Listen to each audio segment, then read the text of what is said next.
আসসালামু আলাইকুম রহমতুল্লাহ। যে যেখান থেকে আমার ভিডিওটা প্লে করছেন অসংখ্য ধন্যবাদ।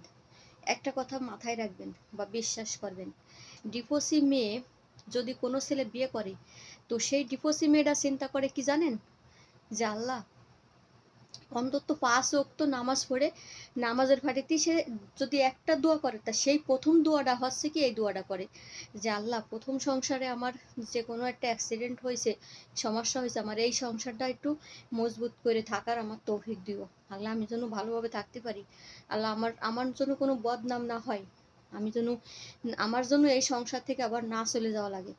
সেই ডিভোর্সি মেয়েরা থাকে আতঙ্কে। হ্যাঁ, ডিভোর্সি মেয়েরা সারাক্ষণ থাকে আতঙ্কে, আল্লাহরে ডাকতে থাকে।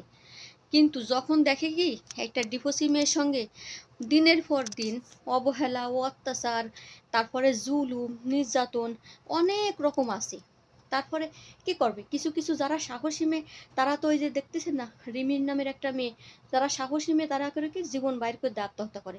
আর যারা যারা চিন্তা করে কি না আমি জীবন বাইর করে দিতে পারি না, তারা গার্মেন্টসে যায়। কিছু কিছু মেয়ে বাহিরে চলে আসে, কিছু কিছু মেয়ে খারাপ হয়ে যায়। কিন্তু সংসারে মূলত ডিভোর্সের পিছনে থাকে তো পুরুষরা।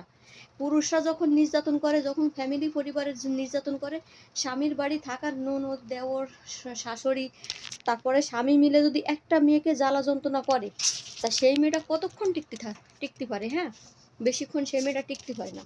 কিন্তু কেন যে কথাগুলো বলতেছি, কথাগুলো একটু ডিভোর্সি শোনেন। মেয়েকে বিয়ে করবেন ভালো কথা, যেটা শুনে করবেন।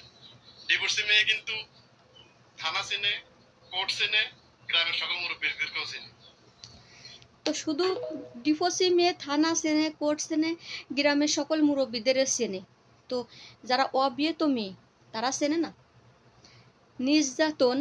নির্যাতনের শিকার যদি কোনো মেয়ে হয়, তখন সে ডিভোর্সি আর অবিয়েত ডিভোর্সই লাগে না, সে অবিয়েত মেয়েরাও বিয়ে করে আনবেন, দেখবেন চেনে, আর ডিভোর্সি মেয়েরাও চেনে। সব মেয়েরা তো থানা কোর্ট করে কেন, যে আমি সংসার করব সেই কথা বলে থানা কোর্ট করে বা বিচার ডাকে। আপনি এই ধারণার মন্তব্য করে ভিডিও করা আপনার ভুল। এই বাংলাদেশে যত পরিমাণে ডিভোর্সের হার বাড়িছে, কেন বাড়িছে জানেন? লোভ লালসা। এই যে যৌতুকের একটা লোভ, ফার্নিচারের একটা লোভ, মোটরসাইকেলের যে একটা লোভ, এই যে যে লোভ লালসা, এই লোভ লালসার জন্যই স্ত্রী, ঘরের স্ত্রী যে মর্যাদা দেবে, সম্মান করবে, তার তো করেই না। যত প্রকারের ছোট কথা বলে, যত প্রকারের ছোট কথা সে ছোট কথা বলে, তারা শুনতে শুনতে সহ্য করতে না পারে, হয়তো কেউ কোর্ট কাছারি করে, নয়তো ওরকম করে বাইরে চলে আসে, নয় সংসার ত্যাগ করে। আর যদি সংসারে থাকে, তা বুবা হতে হবে, চোখ অন্ধ হতে হবে, কানের না শোনার বান করতে হবে, মায়ের গুঁতো খাইয়ে তারপরে নির্যাতনের শিকার হয়ে থাকতে হবে। তারপরেও কতজনে কিন্তু ওইভাবেই ধৈর্য ধরে থাকে, আর কতজনে সহ্য করে পারেও না। আর যারা বাইর করে দেয় রাস্তায় একেবারে, সে কিভাবে থাকবে? তো কথাবার্তা বলতে গেলে একটু সাবধানে চিন্তা ভাবনা করে বললেন। আপনাদের জন্যই তো মানুষের মেয়েদের ডিভোর্স হয়।